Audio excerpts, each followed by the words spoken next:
ang pinagdadaanan nating lahat. Subalit, napakinggan natin ang mensahe ni Pangulong Duterte through our Vice President Inday Sara Duterte. Nakausap ko ng personal si Mayor Baste Duterte nung nakaraang Thursday at nakitaan ko sila ng katatagan. Nais ko lang siguro ipahatid sa inyo ang naging mensahe ni Mayor Baste nung kami nagkaharap. Hindi ngayon ang panahon upang pumatak ang ating mga luha. Ngayon ay panahon upang tayo'y magsama-sama at higit maging matatag. Ngayon ay panahon upang tayo'y magsama-sama at huwag magpapasindak. Alam ko ang nasa kalooban at isipan ninyo. Mahirap talaga maunawaan bakit isinuko o inihandog ng sarili niyang gobyerno sa naglalaway na banyaga ang dati niyang Pangulo.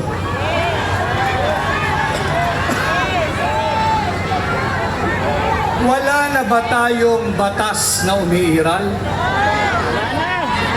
Wala na bang saligang batas? Sarado na ba ang lahat ng antas ng korte sa Pilipinas? Wala na! Bakit kinakailangan nating ialay si Pangulong Duterte sa korte ng mga naglalaway na banyaga? And just like all of you here today and in any other many parts of the Philippines, nakasama natin, binanggit kanina ni Pastor yung Proverbs 29 verse 2. Tama po yun. Kung matiwasay ang namumuno at pamunuan, ang kanyang pinamumunuan ay nagdiriwang. Subalit bakit tayo naririto ngayong gabi? Sapagkat nasusulat din yan, pagbaluktot ang namumuno, nagluluksa ang kanyang sinasakupan. And tonight, I am here not as a candidate. Let's forget about it now. I am here like you bilang Pilipino. Ako'y bilang abogado at katulad ninyong lahat, ako'y naririto bilang isang maisog na Pilipino.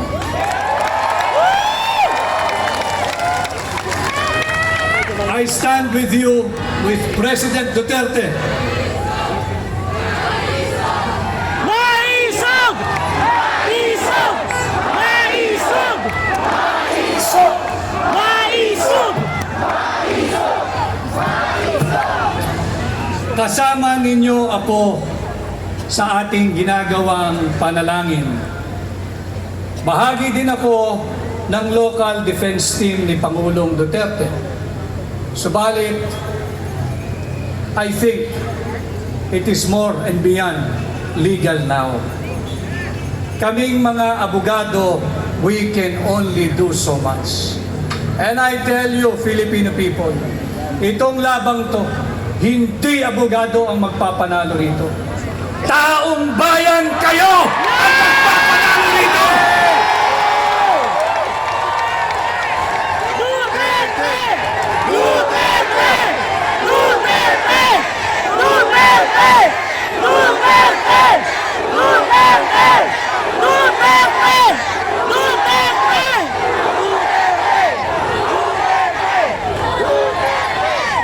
Ipagpatuloy ho natin ang ating ginagawa. Kung ilang araw, linggo o buwan ang darating, itong ginagawa nating payapa at malayang pagsasaad ng ating saloobin. Patuloy tayong magsama-sama, patuloy tayong mag-ingay. At sama-sama natin ipakilala sa buong mundo na sa bahaging ito ng mundo, merong isang Pilipino na kailanman hindi isusuko ang kanyang soberanya, kasarinlan, kalayaan, at kahit nag-iisang Pilipino ay pakilala natin siya sa buong mundo at ang kanyang pangalan ay Rodrigo Roa Duterte!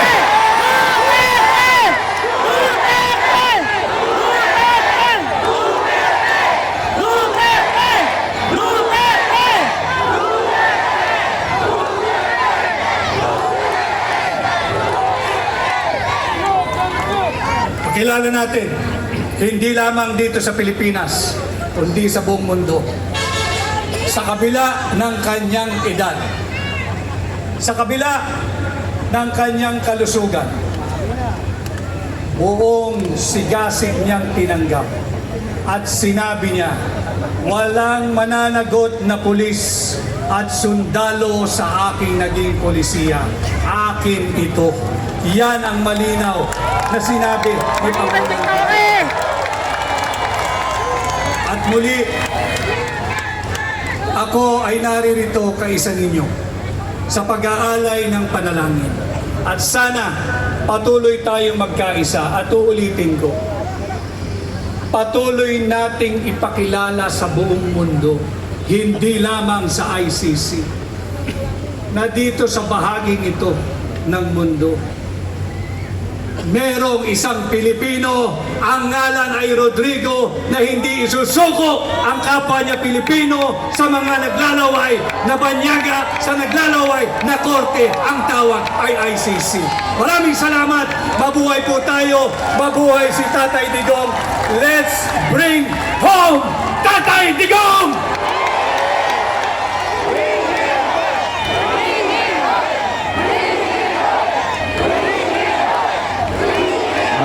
Maraming salamat, Attorney Vic Rodriguez. Samantala sa mga sandaling ito, isa sa mga mahigpit na supporter at naniwala kay Tatay Digong ang magbibigay naman sa atin ngayon ng video message. Walang iba kundi si Attorney JV Hinlo. Sa tanan, ako po si Attorney J.V. Hinlo, ang PDP Laban Deputy Secretary General for the Visayas. Ako po ay inatasan upang magbigay ng mensahe sa pagkapanalo ng dating Pangulong Duterte noong 2016 elections. Pero sa ngayon po, mabigat ang aking damdamin dahil sa mga nangyari sa kanya. Ako po ay may galit at kalungkutan na ang kapwa nating mga Pilipino at ang sariling gobyerno ang siyang sumuko sa ating Tatay Digong sa mga dayuhan. Kayo po na ating mga kababayan na may tinding galit kay Tatay Digong at kayo po na dati niyang kasamahan sa gobyerno na nagtraidor sa kanya, na noong panahon niya ay siya pang kasama niya at nagsisipsip. Mali po ang ginawa ninyo. Kung may kasalanan si dating Pangulong Duterte sa ating batas at sa Pilipino, dapat po siya'y iniharap at litisin sa ating korte dito sa Pilipinas at hindi sa ibang bayan. Hindi ko po yan matanggap. Mali po yun. Sa aking mga kapartido sa PDP Laban, sa aming mga kaalyado, at sa mga kapwang Pilipino na sumusuporta kay Tatay Digong, huwag po natin siyang kalimutan.